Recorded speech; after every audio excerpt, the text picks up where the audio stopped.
At 25, I was just wrapping up my work contract when I began noticing that something about Natalie wasn't quite right. We had been a couple for 3 years, but lately, her actions had taken a confusing turn. I had only just come back from a 2-month assignment, prepared to end our relationship, when she arrived at my place, grinning brightly, and dropped an unexpected revelation. "I'm pregnant," she announced, radiating excitement. I looked at her, waiting for what I assumed would be a follow-up joke. But nothing came. With a lump in my throat, I managed to ask how far along she was. 5 weeks, she replied without missing a beat. I blew out a breath through my nose and rubbed my forehead. "Natalie, do you even understand what that means?" Her eyebrows knitted together. "What are you trying to say?" "I mean, I was out of the country for 2 whole months. 5 weeks ago, I wasn't even on the same continent." She blinked several times, her expression faltering. "Maybe the dates are just a bit mixed up." "No," I interrupted. "The dates aren't just mixed up. You're just terrible at counting." Her lips thinned into a firm line. "You're being dramatic." I folded my arms. "No, I'm being realistic. This is over. We're done." She shook her head forcefully. "No, we're not. This baby is yours." "Then prove it," I said bluntly. "Let's do a paternity test. If the child is mine, we'll involve lawyers and figure out custody and support." Her nostrils flared. "I don't need to prove anything. I know it's yours." "Then proving it shouldn't be a problem," I replied. Her cheeks flushed, her voice rising sharply. "You're abandoning your own child. You're a coward." I took a slow, deep breath, trying to stay calm. "You and I both know that's not my child." In the following weeks, she followed through on her threats. Friends, mutual acquaintances, some even from my own family, started whispering that I had deserted her in a time of need. I had to repeat the same explanation again and again. I was on a job assignment when she would have conceived. The math wasn't complicated, but people often preferred drama over facts. Some people stepped back once I laid out the timeline. But others, those who couldn't be swayed by logic, kept insisting I should support her regardless. "Come on, man," said Dave, a longtime friend. "Even if the baby isn't yours, she needs help. You were together for years." I sighed. "Dave, I spoke to a legal advisor. Offering support could make it seem like I'm accepting legal responsibility. I can't take that chance." "That's just absurd," he replied with a scoff. "You think helping someone could be used against you in court?" "That's exactly what my lawyer warned me about," I said plainly. He muttered under his breath. "Seriously, Henry, just do the right thing." "Then you do it," I said, looking at him steadily. "If you're that concerned, why don't you take her in?" He quickly changed the subject. Things escalated to the point where I had no other option than to seek a restraining order. It became necessary just to prevent Natalie from showing up uninvited, at my home, at work, and wherever else she thought she might trap me. Oddly enough, she never once tried to get a court order for child support. At the time, I considered that a stroke of good fortune. But now, looking back, I almost wish she had. At least then we would have been brought into court, where a paternity test would have been mandatory and the truth could finally come to light. Instead, she continued to hound me. Repeatedly, she tried to wear me down, using guilt, manipulation, and emotional blackmail to make me take responsibility for a child that I knew wasn't mine. "You don't even need to be involved," she once said. "Just help out a little. Pay for school. Send some money. Be decent." I gave a bitter chuckle. "You want child support, Natalie? Then go get a paternity test." She looked disgusted. "I'm not going to insult Emma like that." "Then you're not getting anything from me," I replied firmly. When I stood my ground, she changed tactics. She started involving others, friends, mutual contacts, even my parents. One evening, my father called me. "Henry," he began in that calm, deliberate voice he used when trying to talk sense into me. "I ran into Natalie the other day." I sighed and closed my eyes. "Just listen," he continued. "She's struggling. Emma's growing up, and raising a child isn't cheap." "Maybe." "Maybe what?" I interrupted sharply. "Maybe I should take on responsibility for someone else's child? Maybe I should let Natalie manipulate me again? Have you completely lost your mind? She says you won't even speak to her." "That's right," I replied tightly. "Because she won't agree to a paternity test. She refuses every single time." "Why do you think that is?" My dad sighed on the other end. "I just think you should show a little compassion. What if there's even the slightest chance?" "There isn't," I said, cutting him off. "And I'm finished having this conversation. If you and Mom keep pressing this issue, I swear I'll cut you both off entirely." For over 14 years, I'd been stuck in a relentless loop that felt like a cruel joke I couldn't escape. Every other year, just like clockwork, my restraining order against Natalie would expire, and like some unwelcome ritual, she'd reappear, always with Emma. Each time, my response was unchanged. First, a paternity test. Second, if the child turned out to be mine, I'd take full custody and provide financial support. And every single time, Natalie would turn it down. She'd act as if my request for proof was an outrageous insult instead of a simple, logical precaution. At the beginning, she'd send me pictures, newborn shots, then toddler snapshots, and later school portraits. Every image came with a guilt-laced message.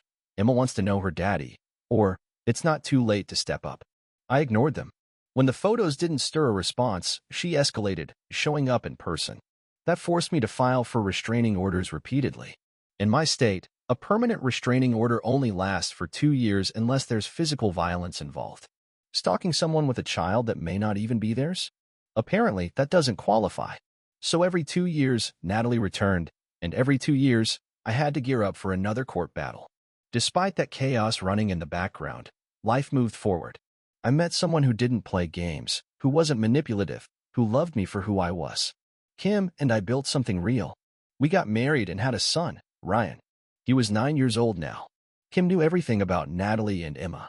She'd stood by me through several rounds of this madness, and at this point, she wasn't even angry anymore, just worn down by how easy it was for Natalie to keep pulling the same stunt. But this time, things took a new turn. It happened during Ryan's school trip to the zoo. Kim and I had volunteered to chaperone. The kids split into small groups, bouncing excitedly between exhibits, pointing out the giraffes, elephants, and lions. Then, suddenly, a girl approached Ryan and said, "Hi, I'm your big sister, Emma." Now from my point of view, Henry, thankfully, Ryan knew all about staying safe around strangers. The moment Emma came up to him at the zoo and claimed she was his sister, he ran straight to a teacher. I wasn't there when it went down. I got a call from the school while I was at work, and my stomach turned the moment they mentioned an older girl approaching my son. I knew instantly what was happening. By the time I arrived, the situation had already turned into a scene. Teachers, parents, and chaperones were clustered together, whispering and glancing around. I saw Ryan next to his teacher, his face tight with fear and confusion. I knelt beside him. "Are you all right, buddy?" I asked gently. "She said she was my sister," he whispered, "and that you're her dad." I clenched my jaw. "She's not your sister," I told him, steady and clear. "And I'm not her dad." Then I turned to the group of parents and staff. I knew I had to lay it all out, no matter how uncomfortable. So I shared the history, how I had dated Natalie years ago, how she claimed she was pregnant, how every time she resurfaced, I asked for a paternity test. And every time, she said no. "She comes back every 2 years, I said, rubbing my face, "and every time, I have to file for another restraining order." When I finished, silence hung over the group. Most of the parents looked uneasy, some even horrified. I sighed, muttering under my breath, "She's not my daughter. She's my daughter." A few people let out awkward chuckles. As the crowd dispersed, a woman approached me with her arms crossed. "Look, I understand Natalie's behavior is wrong," she began, "but calling that poor girl your daughter? That's harsh." I exhaled, working hard to stay calm. "You don't understand," I said quietly. "You've never had to live this. 14 years of the same thing, accusations, emotional traps, and lies. 14 years of someone dragging me through the dirt, demanding I be a father, without ever proving I even am one. 14 years of repeating myself to anyone who'll listen." She paused but didn't back down. "All I'm saying is, she's just a kid. She didn't ask for this." I ran my hand through my hair, my voice softer now. "I know," I admitted. "I know she's innocent, but there's nothing I can do to help her. And if I don't joke about it, even a little, I'll lose my mind." She shook her head, clearly not satisfied, but didn't argue. She simply walked away, leaving me standing there in the middle of the zoo, feeling worn down and completely empty. Deep down, I was certain of one thing: this wouldn't be the last time. In my state, it's the mother who has to initiate a paternity petition. The father has no legal way to begin the process himself. When Emma was born, I had a 1-month window to submit my DNA to the state registry as a possible father. But at that time, I was too focused on securing a restraining order to even consider it. That window is long gone now. My attorney laid it out in simple terms. Imagine a woman escaping a harmful relationship. After leaving, she discovers she's pregnant and eventually gives birth. She never lists the father on the birth certificate, never files for support, and wants nothing more than to keep her distance.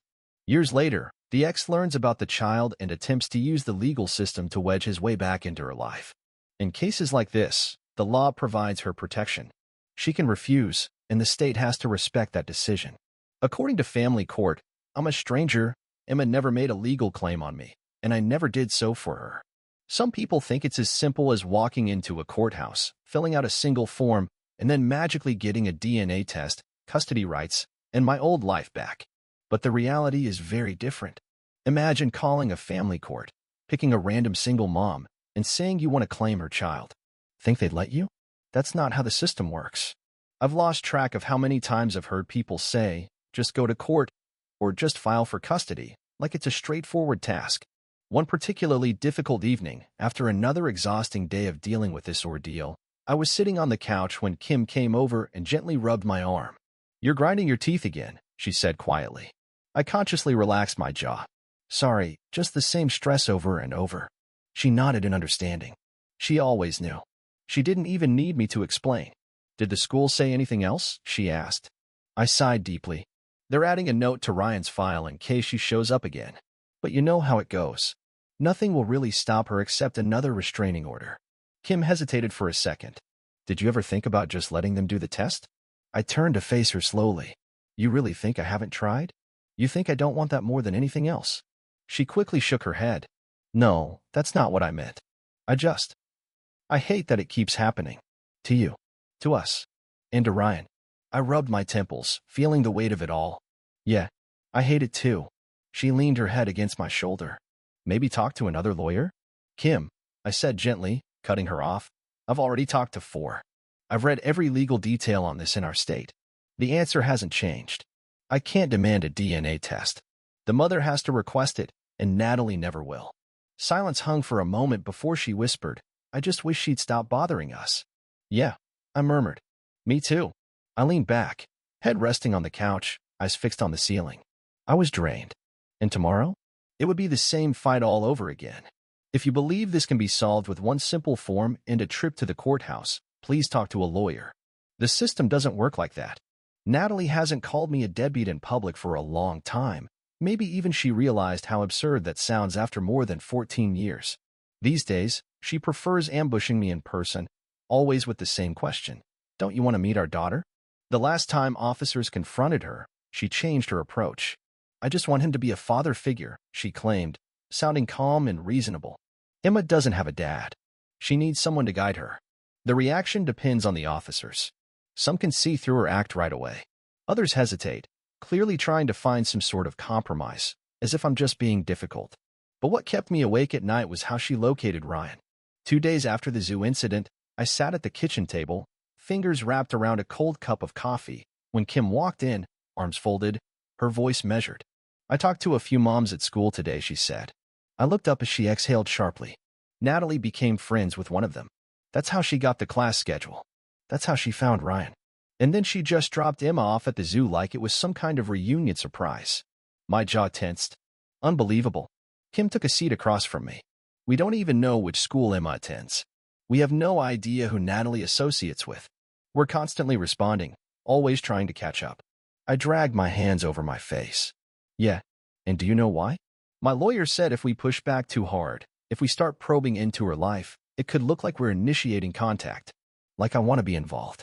Kim stayed quiet for a moment, then slowly shook her head. "I just don't understand. If she truly believed Emma was yours, why won't she take the test?" I let out a hollow laugh. "Because deep down, she already knows." Kim leaned back with a sigh. "And Emma?" I paused. "Emma's been influenced since she was little. She genuinely believes it. None of this is her fault." Kim studied my face. "And when she turns 18? I set down the mug and met her eyes. "If she comes looking for me, I'll offer the test. And if it proves otherwise, I'll accept that." She nodded and reached for my hand. "That's fair."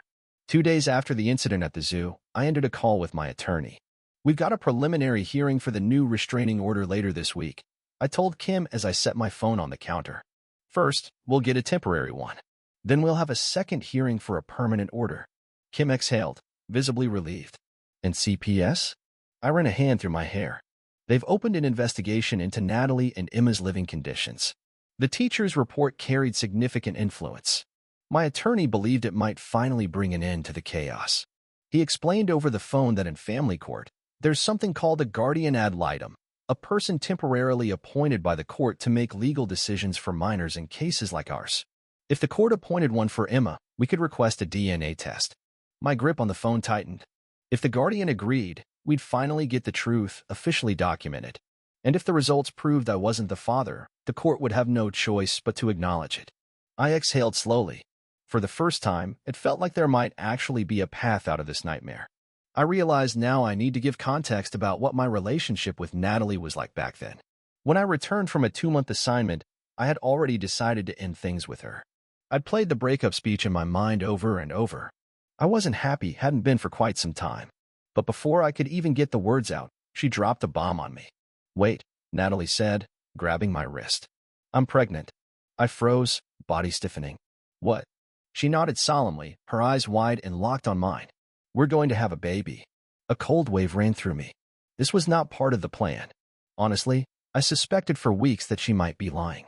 The last year of our relationship had been filled with warning signs.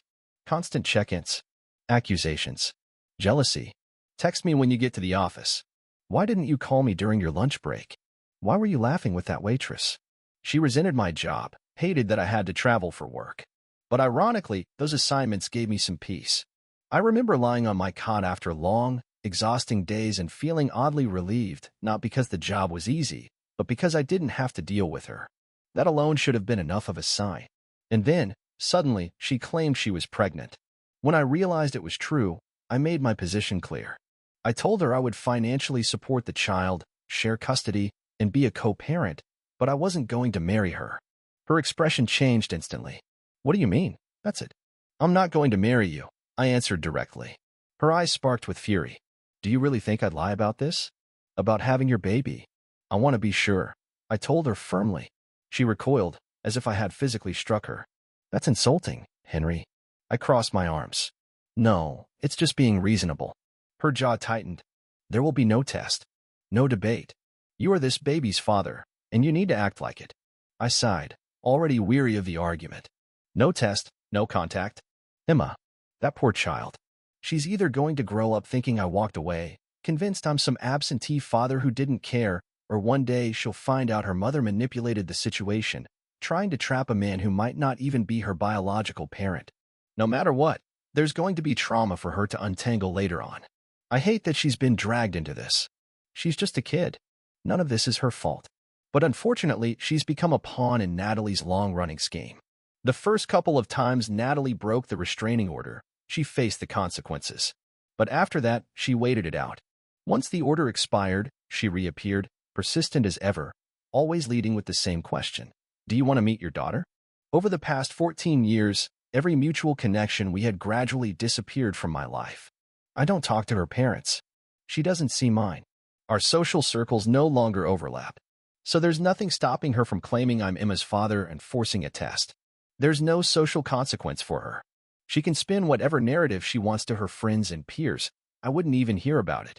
And if I turned out to be the father, odds are I wouldn't argue publicly.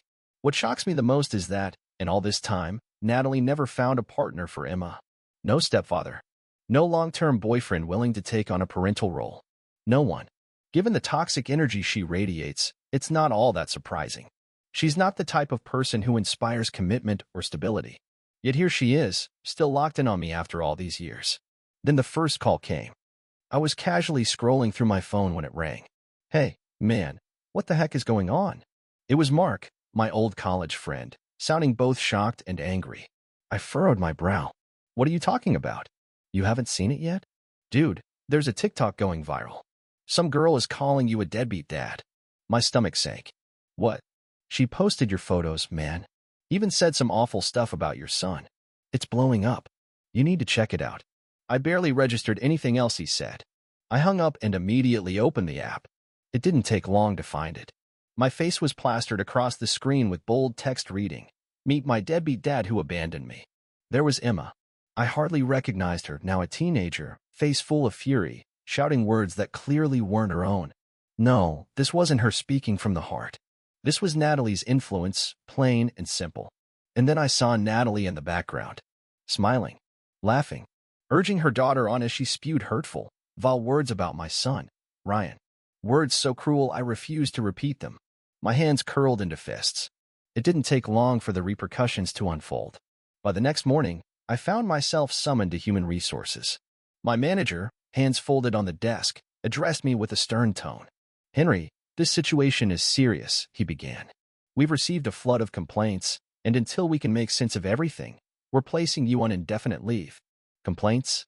I echoed, barely keeping my composure. "There are people claiming you abandoned your daughter and are refusing to take responsibility." "She isn't my daughter," I responded, my voice cold and unwavering. He let out a sigh. "I'm not here to pass judgment, but this is getting significant attention. You need to step away until things settle down." Leaving his office with my head throbbing, I checked my phone. It was inundated with missed calls and messages, some from friends, others from long-lost acquaintances. Even people I hadn't spoken to in years were reaching out. Over and over, I found myself repeating the same explanations. "No, I am not Emma's father." "Yes, I have offered to take a DNA test." "No, she refuses to participate." But Natalie had crossed a line this time. Her harassment had turned into a full-blown assault on my reputation and career. She wasn't just making my life difficult, she was attempting to ruin it entirely. I immediately contacted my lawyer. "She's trying to defame me," I explained. "And now she's involving my son in her lies." There was a brief pause on the line before he replied in a calm, deliberate tone. "Understood. We'll file a motion. Let's handle this in court." It wasn't long before the case moved into the courtroom. The moment I stepped inside, I sensed the judge's mood was already soured. He appeared stern. I was flicking over the documents in front of him before finally meeting my gaze with an air of suspicion. But I had grown used to this kind of prejudice since the ordeal began. My lawyer, Mr. Caldwell, stood up with his usual poised demeanor. "Your Honor, our request is straightforward. We ask for a DNA test. Should it confirm that my client, Henry, is indeed Emma's biological father, he is prepared to issue a public apology and take full legal and moral responsibility, including financial support. However, if he is proven not to be the father, then Miss Natalie and her daughter must retract their allegations publicly and apologize for the defamation." The judge leaned back, letting out a slow breath. His attention shifted to Natalie. "That seems like a reasonable request," he said. I turned my head in time to see Natalie tense, her fingers gripping the table's edge as her lips tightened in frustration. "But Your Honor," she began, her voice adopting that familiar pleading tone she always used when things didn't go her way. "This isn't only about a test. This is about a child who feels abandoned, a girl left confused and heartbroken because her father won't even admit she exists. Putting her through this is cruel."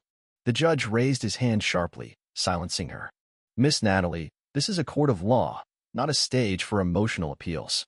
The DNA test will reveal the truth. Either Mr. Henry is the father or he is not. Refusing it suggests you already know the answer and are trying to avoid confirmation." Natalie's face turned a deep shade of red. "It's degrading. He should just acknowledge."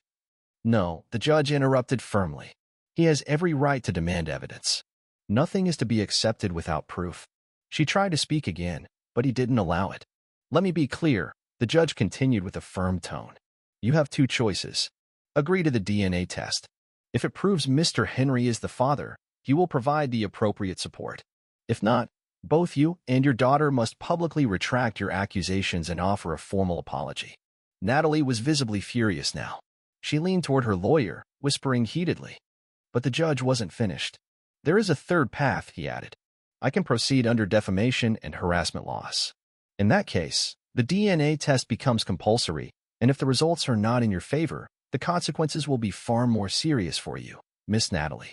Her eyes widened with genuine fear. For the first time, she appeared genuinely unsettled. The waiting period after the test was grueling. Confined to my home under indefinite leave, my salary suspended, I watched as social media morphed into a war zone. Some labeled me a heartless father who had turned his back on his child. Others defended me, applauding my refusal to be bullied. Still, the damage to my name was widespread. Natalie's allies ensured my accounts were bombarded with hateful messages, threats, and endless abuse. It became unbearable, and I ultimately decided to deactivate all my social platforms. But even that didn't compare to the moment we returned to the courtroom for the results. The judge sat with the official DNA report in hand, slowly turning the pages. Each second felt like a century. Beside me, Mr. Caldwell remained composed, while my own heart thundered inside my chest. Natalie sat tensely on the far side of the courtroom, her fingers interlocked tightly in her lap. Beside her, Emma kept her eyes glued to the table, her face blank and unreadable. A moment later, the judge cleared his throat and broke the silence. "The DNA results are definitive," he announced. Adjusting his glasses, he scanned the document once more before addressing the courtroom. "Henry is not the father." An eerie stillness settled over the room. No one moved. No one uttered a word. Emma's head jerked upward, disbelief flooding her face. "What?" she whispered, her voice cracking under the weight of the revelation. Natalie's posture stiffened even more, her mouth slightly agape, but she remained silent. Suddenly, Emma turned toward her mother, fury welling in her teary eyes. "You lied to me?" she demanded, her voice trembling with anger. Natalie recoiled. "Emma," she began, but the words were barely out before Emma launched at her. "You lied to me," she shouted, striking her mother's arms, chest, any part of her she could reach. "You made me look like a fool. You turned me against him." The courtroom exploded into chaos. Gasps and murmurs rippled through the crowd as two officers rushed forward, restraining Emma and pulling her away from Natalie. "Let go of me," she shrieked, thrashing in their grip. "She lied. She lied to all of us." Natalie remained motionless, her face ashen with shock. The judge brought down his gavel sharply. "Order," he barked. Gradually, the room calmed, though Emma continued sobbing uncontrollably, her shoulders shaking with the force of it. The officers guided her to a seat across the courtroom, keeping close watch. I sat silently, taking in the whole scene. The judge then turned his attention to Natalie. "Miss Natalie," he said, "do you still want to proceed with the lawsuit, or will you offer an apology?" After a brief discussion, my lawyer and I made a decision. We would withdraw the lawsuit on one condition. Both Natalie and Emma had to publicly apologize. This wasn't about vengeance or ego. It was about truth. Later, in front of the courthouse, surrounded by cameras and a sea of reporters, they did just that. Natalie stood stiffly, barely making eye contact with anyone, and offered a flat statement acknowledging that mistakes had been made and things were said that should not have been. It was a weak apology, but it was an admission nonetheless. Emma, in contrast, looked truly remorseful. Her voice, though soft, carried clearly. "I'm sorry for everything. I trusted my mom completely, and I understand now that I shouldn't have." As she spoke, I no longer saw a teenager out to ruin my life. I saw a lost girl, manipulated for years, trying to find her footing. Once the case was formally dismissed, I met with her in private. She appeared anxious, uncertain, but her words were genuine. "I really am sorry," she said again, her eyes wet with unshed tears. "I thought you left me." That's what she told me. I never even questioned it. I ran a hand over my face and met her eyes. "I get it," I told her.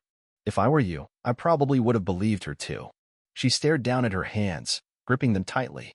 "I don't even know who my actual father is," she admitted, her voice cracking. "I feel like I don't know anything." I didn't know how to respond. What could I possibly say? After a pause, I finally said, "I hope you find the answers you're looking for. And I hope you find peace." She nodded, wiping at her cheeks quickly, clearly uncomfortable with showing emotion. Without another word, she turned and walked away. The very next day, I got a call from my HR manager. "We're reinstating you," she said. "Come in tomorrow." Just like that, the nightmare had ended. I had lost time, money, and my name had been dragged through the mud, but I had finally broken the last tie that Natalie had around me. I was truly free. Then, a few weeks later, my phone rang again. It was my lawyer. "Did you hear the news?" he asked. "What news?" I replied. "Emma ran away and ended up in foster care." My stomach dropped. What? Child Protective Services had stepped in. The conditions in Natalie's home were reportedly awful. Authorities had been monitoring her for some time, and when Emma ran off, it brought the situation into the spotlight. Eventually, they located her, and she was placed with a foster family. Natalie vanished. No one knew where she had gone. Honestly, I didn't care anymore. She had lied, manipulated, and destroyed everything in her path. Emma was now in the system, and though part of me felt sorry for her, I reminded myself that none of this was my fault. I didn't deserve what happened. Now, at long last, I was free. So I did what I should have done long ago. I started focusing on myself. Now, as I sit on a lounge chair, sipping a chilled drink while the ocean breeze brushes my skin, I feel a peace I haven't known in years. The stress, the lawsuits, the public embarrassment, It's all behind me now. Bali is stunning. The sand is soft beneath my feet. The food is incredible, and most importantly, I'm surrounded by people who truly matter. The family I've created, my wife, my son, and the life we've built together is something no one can take from me. Not Natalie, not Emma, and certainly not the noise of social media. For the first time in what feels like forever, I can finally breathe freely again. Dear listeners, I'd love to hear what you think. Feel free to drop your thoughts in the comments, and don't forget to like, share, and subscribe.